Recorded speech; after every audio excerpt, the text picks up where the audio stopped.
soit avec vous. Et avec votre esprit. Évangile de Jésus-Christ selon Saint Jean. Gloire à toi, Seigneur.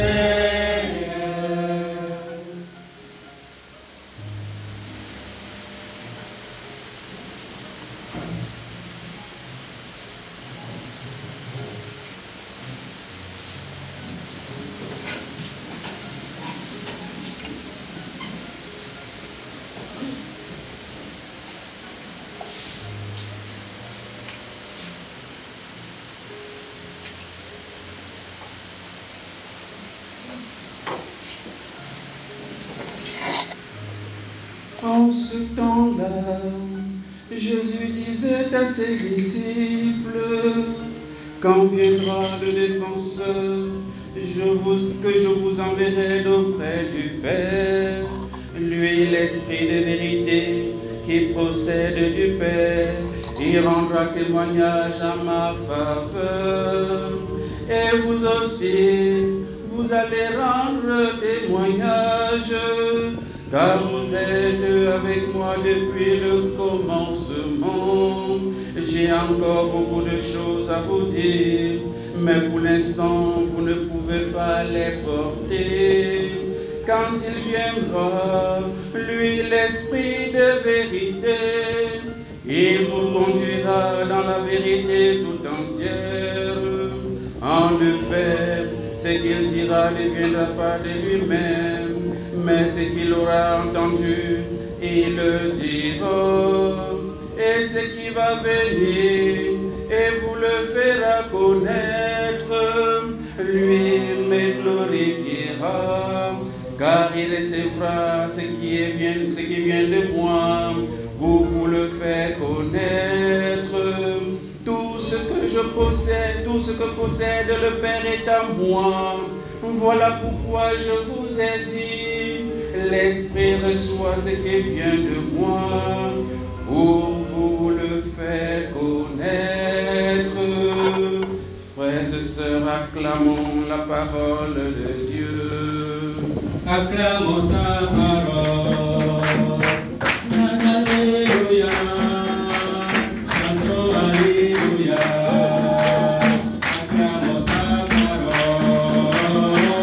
Alléluia. Alléluia. Alléluia. Alléluia. Alléluia. Alléluia. Alléluia. Alléluia.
On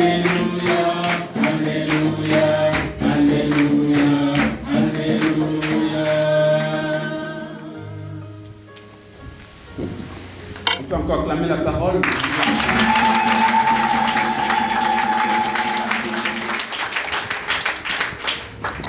Il fallait s'y attendre. Parce que quand on donne la parole à vénérer,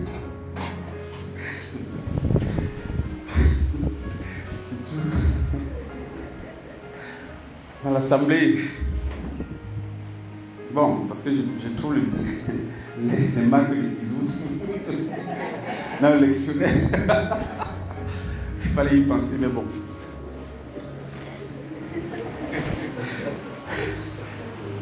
En tout cas, l'histoire est tienne. Alors, frères et sœurs, c'est bien que le Seigneur nous communique cette onction du rire, cette onction de joie. Voilà, en ce temps, en ce jour solennel du Saint-Esprit, où nous célébrons vraiment, j'ai envie de dire, l'apothéose de la révélation. Je ne sais pas si ça vous, je le disais, le mystère de l'incarnation du Christ ne s'achève pas avec l'ascension. C'est vrai que le Christ dit à la croix tout est accompli. D'accord? On a l'impression que ça s'arrête là. Non, c'est la résurrection qui vient éclairer tout ce qui s'est passé avant, depuis sa naissance jusqu'à sa mort. Et ensuite, il va monter au ciel et il va dire bye-bye à ses apôtres, mais en tout cas, ce n'est pas un bye-bye, c'est un bye-bye visible, puisqu'il dit je suis avec vous tous les jours jusqu'à la fin du monde. Amen. Voilà, il dit je ne vous quitte pas en fait. Et donc, c'est lorsqu'il envoie le Saint-Esprit, parce qu'il va dire à ses apôtres, restez à Jérusalem jusqu'à ce que je vous envoie ce que je vous ai promis. Et c'est l'envoi du Saint-Esprit qui clôture, si on peut dire, la mission du Christ. Qui clôture son mystère d'incarnation. En fait, ça ne clôture même pas. En fait, lui, sa mission à lui, ce qu'il avait à faire, ça s'arrête avec, si on peut dire, avec l'envoi du Saint-Esprit, avec la Pentecôte. Après, le mystère d'incarnation va continuer, mais continuer autrement. Voilà. C'est important de garder ça et de comprendre bien ça. Frères et sœurs, je voudrais commencer par vous poser une question. Pour vous, l'Église, c'est quoi? Si on vous demandait d'expliquer en quelques mots ce que c'est que l'Église, l'identité de l'Église, ou bien de quoi est constituée l'Église, vous direz quoi?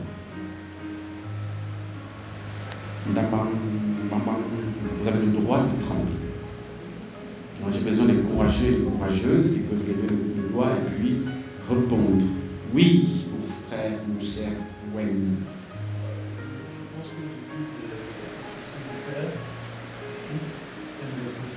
L'Église est constituée du Père, du Fils et de l'Esprit Saint. Est-ce que tu peux reprendre par le premier mot, je ne comprends pas. L'Église oui. symbolise oui. le Père, le Fils et l'Esprit Saint. D'accord, merci. Oui. L'Église symbolise l'eau, le sang et l'esprit qui rendent témoignage. Oui, au fond.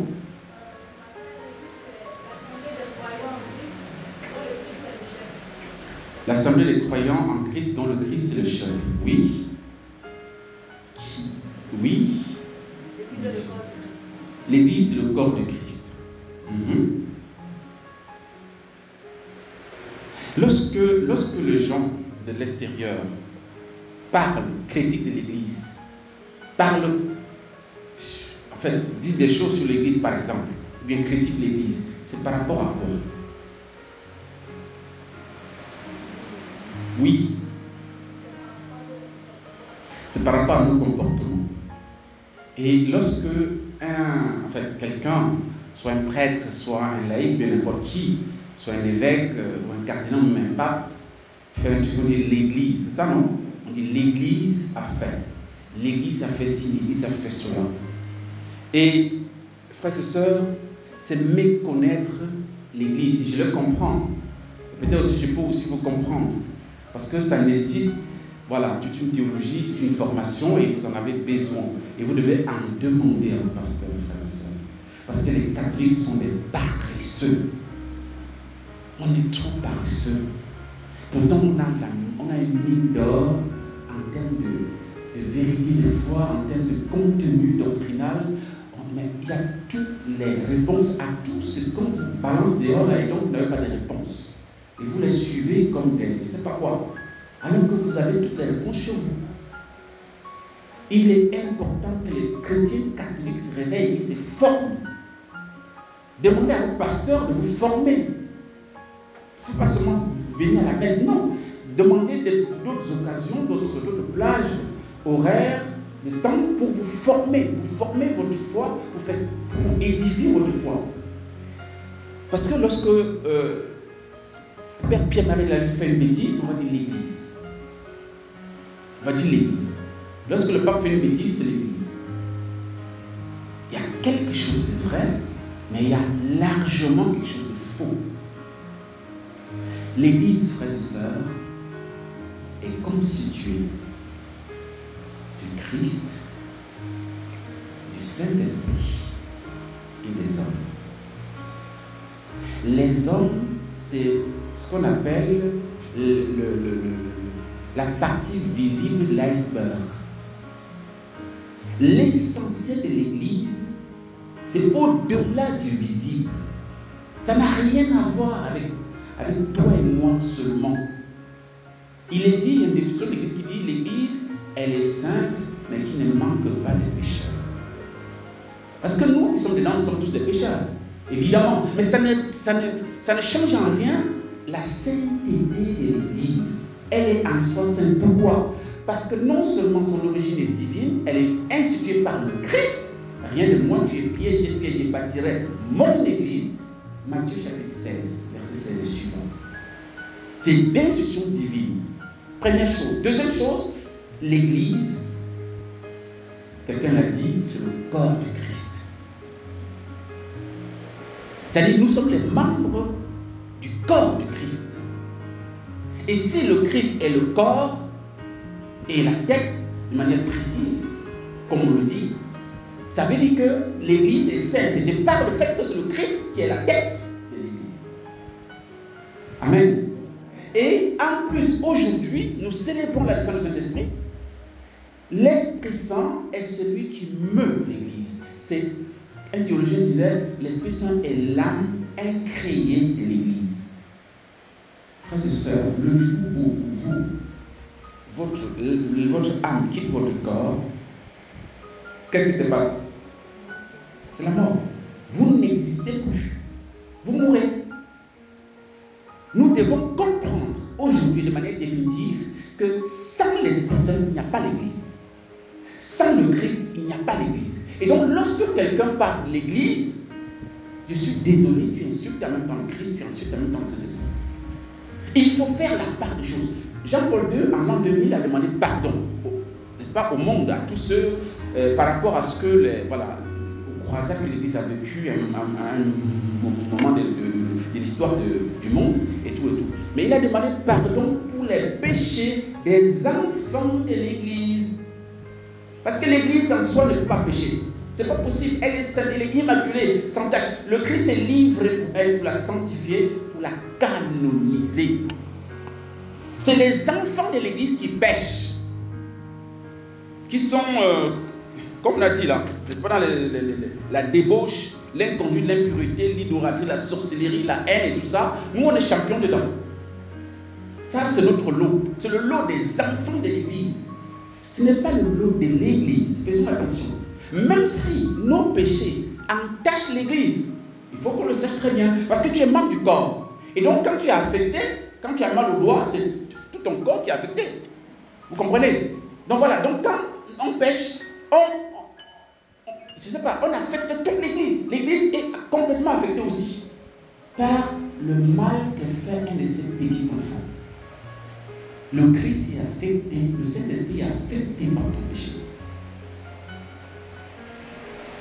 Frères et sœurs, il faut bien comprendre. Je le dis parce que Jésus nous dit, n'est-ce pas, dans l'Évangile, il dit aux apôtres, j'ai encore beaucoup de choses à vous dire, mais pour l'instant, vous ne pouvez pas les porter. Quand il viendra l'Esprit de vérité, c'est-à-dire que le Christ fait constat. Vous êtes des hommes. Vous êtes limités. Ça fait 3 ans que je suis avec vous, je vous enseigne beaucoup de choses, mais j'ai encore tellement de choses encore à vous dire. Mais vraiment, vous êtes tellement limité que c'est pas possible. C'est même pas la peine que je continue. Comme vous dites, voilà, moi, si je vous ai choisi, c'est vrai, mais si je vous laisse à vous-même, vous ne pouvez rien faire. C'est-à-dire que vous allez foutre tout en l'air.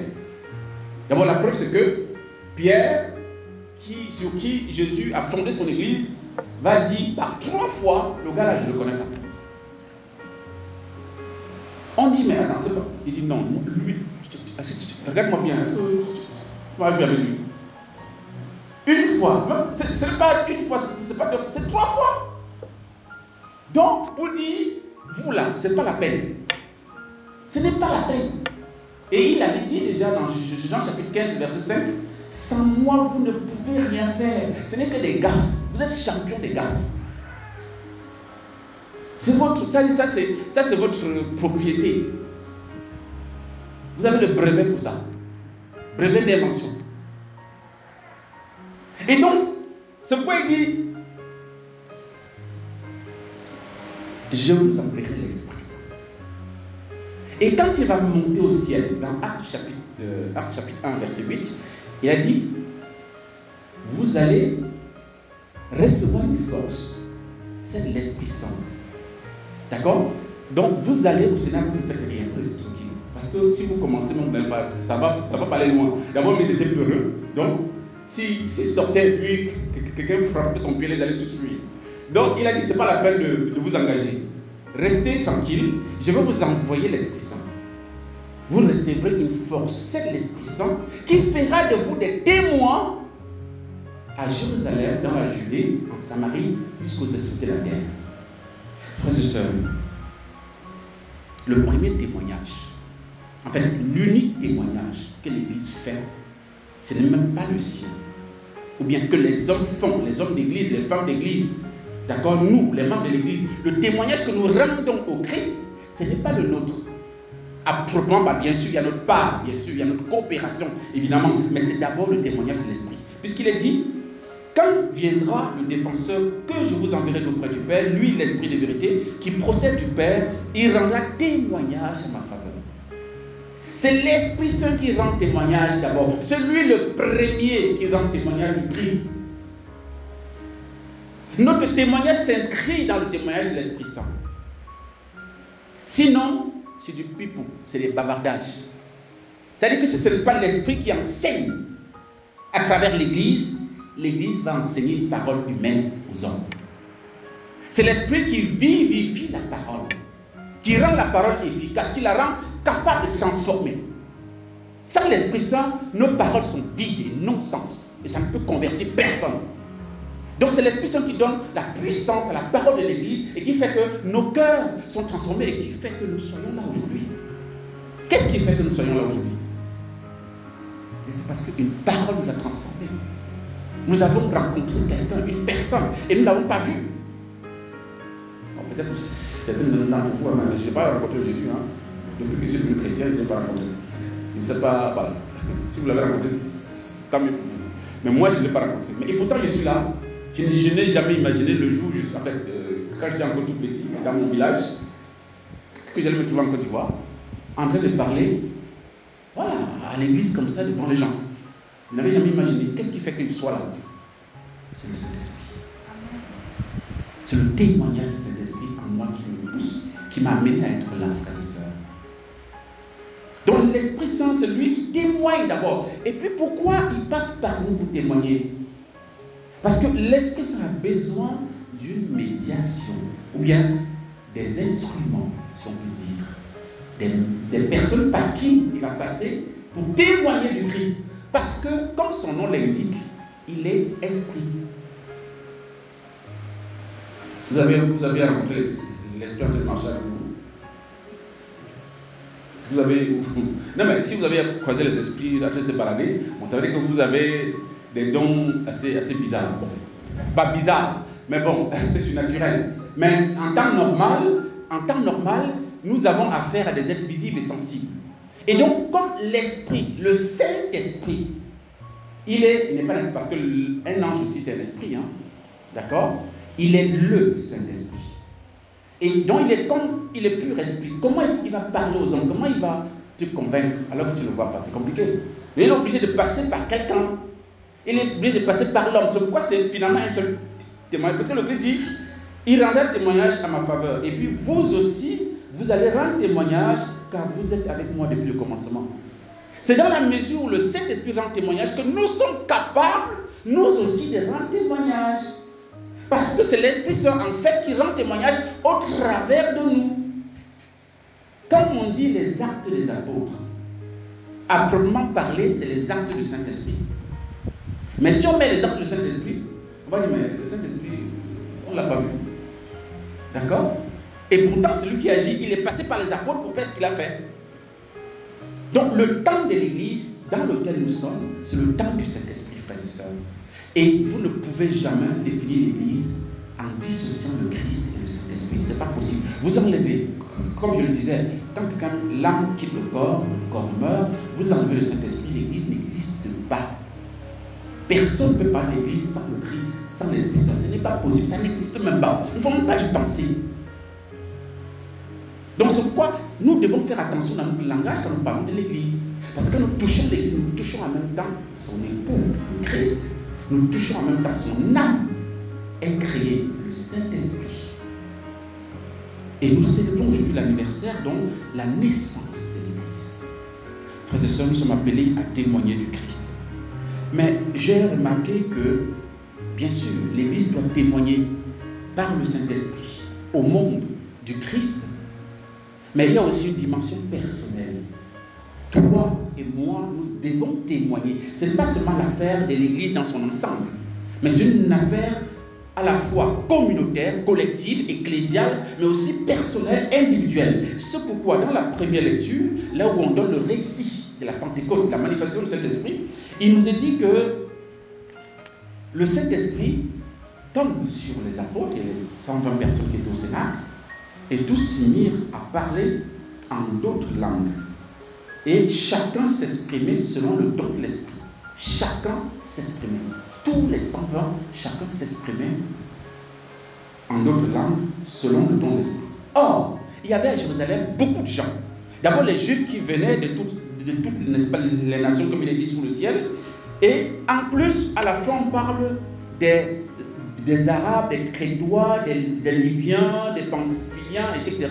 Donc il y avait, Jérusalem était rempli, on peut dire, Jérusalem était devenu ce jour-là un monde en miniature. Tout le monde était représenté. Et le miracle, ce n'est pas que l'Esprit soit tombé en langue de feu sur les gens. Ce n'est pas ça le miracle. Le miracle, c'est que chacun qui entendait, tous ceux qui avaient reçu le Saint-Esprit, parler, chacun les entendait dans sa propre langue maternelle. C'est précisé. Ce n'est pas moi qui le dis. Comment se fait-il que chacun de nous les entende dans son propre dialecte, sa langue maternelle? L'Esprit Saint se manifeste à tout le monde, si on peut dire à l'univers tout entier, mais de manière personnalisée, frères et sœurs. La première langue que nous entendons, c'est la langue maternelle. C'est ça, non? Et on l'entend depuis le sein maternel, évidemment. C'est depuis le premier jour de notre conception que lorsque maman respire, nous sentons sa respiration. Lorsqu'elle parle, nous entendons ce qu'elle dit et tout. C'est la langue maternelle. Vous voyez jusqu'où va l'Esprit Saint. Il te rejoint dans ta... Et vous savez que la langue, c'est la synthèse de la culture d'un pays, d'un peuple, d'une tribu, d'une ethnie. Si vous voulez connaître la culture d'une ethnie ou d'une tribu, d'une race, maîtrisez sa langue. Parce que tout est dans le langage. Et ce n'est pas pour rien que le Saint-Esprit arrive à rejoindre chacun dans sa langue maternelle. C'est exprès pour dire, je viens, je te connais, toi, de manière personnelle. Depuis le sein maternel, je te connais. Je te connais. C'est ça le miracle de la Pentecôte, frères et sœurs. Ce n'est pas langue de feu, je m'en fous de ça. Pardonnez-moi, mais bon, en fait, il a choisi cette voie, il n'y a pas de souci, on respecte. Mais en tout cas, ce n'est pas le plus important. C'est qu'il me rejoigne là où je suis, dans mon histoire personnelle, dans ma langue maternelle, dans l'intime de ma vie. Et c'est pourquoi la maternité renvoie aux entrailles, frères et sœurs. C'est là où le Saint-Esprit veut me rejoindre aujourd'hui. Ça veut dire que si la Pentecôte d'aujourd'hui, de ce jour, passe sans que le Saint-Esprit me visite dans mes entrailles, dans mon histoire, du berceau, du point de départ dans le sein maternel jusqu'aujourd'hui, c'est qu'il y a un problème. Et il faut que je lui demande ça, que je demande cette visitation du Saint-Esprit dans toute mon histoire aujourd'hui. Parce qu'il me parlait dans ma langue maternelle. Donc dès le sein de ma mère, le Saint-Esprit aujourd'hui veut me rejoindre. Pour me régénérer, pour me réguler, pour faire de moi un témoin du Christ. Et le témoin du Christ, c'est qui? C'est celui que décrit Saint Paul aux Galates. C'est celui qui se laisse conduire par le Saint-Esprit. Et par 3 fois, ce terme conduit revient dans la deuxième lecture. Marchez sous la conduite de l'Esprit Saint et vous ne risquerez pas de satisfaire les convoitises de la chair, etc., etc. Et puis il va le dire au verset 18 du Galates chapitre 5, il va dire, laissez-vous, je retrouve ce passage, oui, laissez-vous conduire par l'Esprit Saint pour ne plus être sujet, soumis à la loi. L'Esprit Saint agit de l'intérieur. C'est la loi nouvelle que le Christ apporte. Avant que le Christ ne vienne, il y avait les 10 commandements qu'on respectait, qui étaient extérieurs quelque part à l'homme. Tu ne dois pas, tu ne dois pas, tu ne dois pas, tu ne dois pas, tu ne dois pas. Avec le Christ et avec le don de l'Esprit Saint, la loi devient intérieure. C'est l'Esprit Saint qui, de l'intérieur, t'amène à avoir le dégoût de tout ce qui est débauche, de tout ce qui est haine, rivalité, sorcellerie, jalousie, incontrôle, etc., etc. C'est de l'intérieur, frères et sœurs. Ce n'est pas respecter une loi externe, non. C'est de l'intérieur que tu comprends que je ne dois pas blesser mon frère, je ne dois pas blesser ma soeur, je ne dois pas être signe de division, n'est-ce pas, de l'intérieur de ma famille. Je ne dois pas être quelqu'un qui fait n'importe quoi de sa vie parce que le Saint-Esprit habite en moi. Je suis la demeure du Saint-Esprit, je suis la demeure de Dieu. Et si tu te laisses conduire par l'Esprit de Dieu, comme dit Saint Paul, ils seront abondants. Ou alors, il sera abondant le flux du Saint-Esprit dans ta vie. Parce que, notez bien, quand on parle du flux du Saint-Esprit, c'est au singulier, c'est pas au pluriel. Même si on va en citer, voilà. On va, j'ai envie de dire, on va expliciter ce flux. Mais le flux du Saint-Esprit, c'est la présence du Saint-Esprit tout simplement dans ta vie. C'est sa présence dans ta vie. Et sa présence dans ta vie produit quoi? L'amour, la joie. L'amour, c'est le premier flux. Pourquoi? Parce que c'est le nom propre du Saint-Esprit. C'est l'amour du Père et du Fils.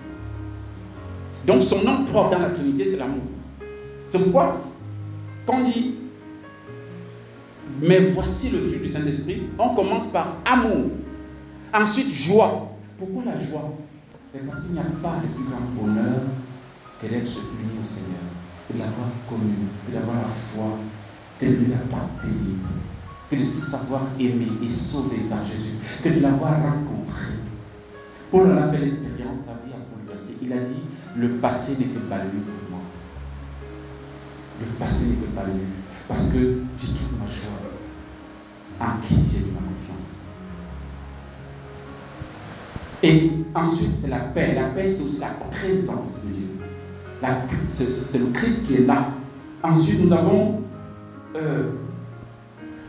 amour, paix, joie, on apprend à la patience. Retenez que les 3 premiers fruits, si on peut dire comme ça, les 3 premiers fruits, amour, joie, paix, ça nous concerne personnellement. C'est personnel. D'accord? Ce n'est pas déjà d'abord ouvert, c'est l'expérience du Saint-Esprit en moi. C'est l'amour qui est répandu dans mon cœur par le Saint-Esprit. Romains chapitre 5, verset 5. Et la joie d'être habité par le ciel, d'être habité par le Christ, d'être habité par le Saint-Esprit, d'être habité par le Père. Et la paix, la présence de Dieu en moi. Tout ça, c'est d'abord le fruit de la rencontre avec le Seigneur. Quand je rencontre le Seigneur, je bénéficie de ces 3 fruits-là. Ensuite vient la patience. Alors la patience, ça touche déjà l'autre. Ma relation à mon frère. Je dois être patient à l'égard de mon frère. Patience, je dois être patient, je dois être bon. La bonté, je dois être bienveillant. Je dois être fidèle, fidélité. Je dois être doux. Je dois avoir la maîtrise, c'est-à-dire la tempérance. Vous voyez? Le premier niveau, c'est d'abord moi. Il faut que le Seigneur me convertisse. Qu'il me pacifie. Qu'il me remplisse de son amour. Qu'il me rende capable d'avoir la patience, qui me rend capable d'être bon avec mon frère, ma soeur, qui me rend capable d'être fidèle. Sans la grâce de Dieu, sans la présence de l'amour de Dieu, de la paix, de la joie du Seigneur, je suis incapable d'être bon avec mon frère, ma soeur. Ce n'est pas possible. Ce n'est même pas possible. Il ne faut pas y penser. Vous allez café.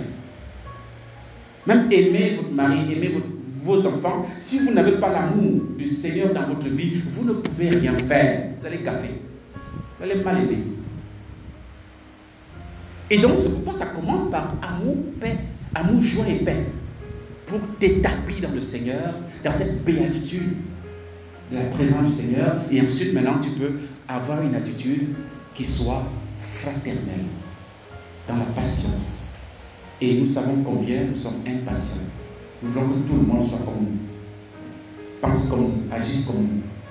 Donc, s'il y a une chose, si tu as des problèmes avec la patience, là, ça, aujourd'hui, là, c'est ton jour, tu demandes. Saint-Esprit, pardon. Je veux au cours de cette Eucharistie être rempli de cette patience-là. Je veux recevoir cette grâce, ce don de la patience.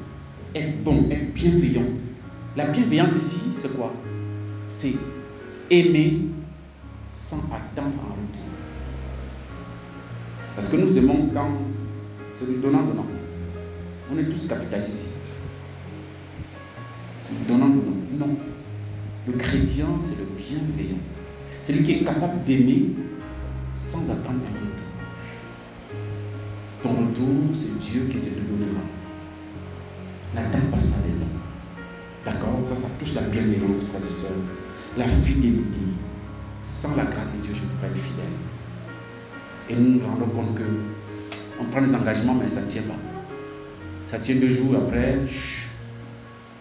Mais bon, c'est bien. C'est aussi une expérience pour nous rappeler que sans Dieu, on ne peut rien faire. Et qu'on doit s'accrocher sur sa fidélité pour tenir, nous aussi, dans la fidélité du Seigneur, la douceur. La douceur. Hein, c'est l'équivalent de l'humilité aussi. Hein, la douceur.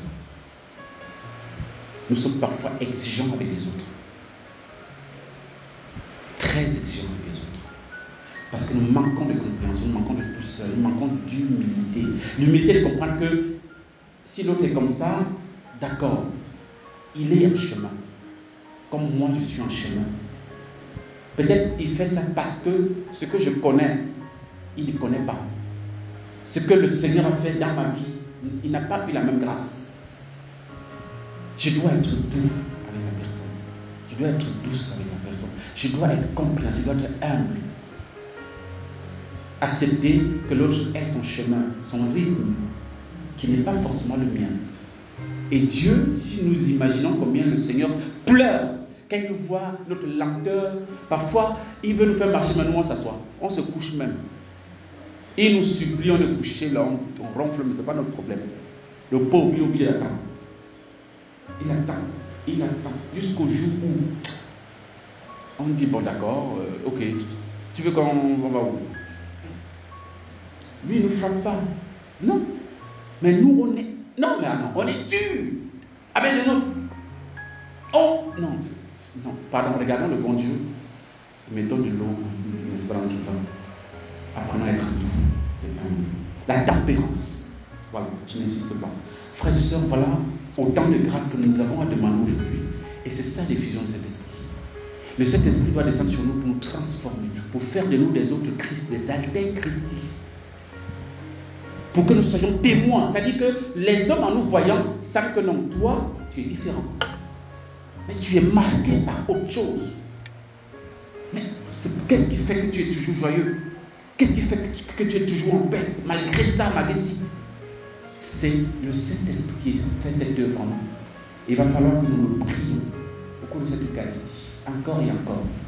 Et même au-delà de cette Eucharistie, pour que la Pentecôte se multiplie dans notre vie. Qu'elle ne s'arrête jamais.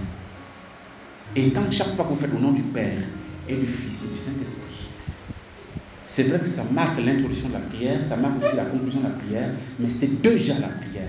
Et quand vous le faites, vous mettez en présence, vous permettez à l'Esprit Saint de venir, de descendre et de commencer son œuvre en vous. Frères et sœurs,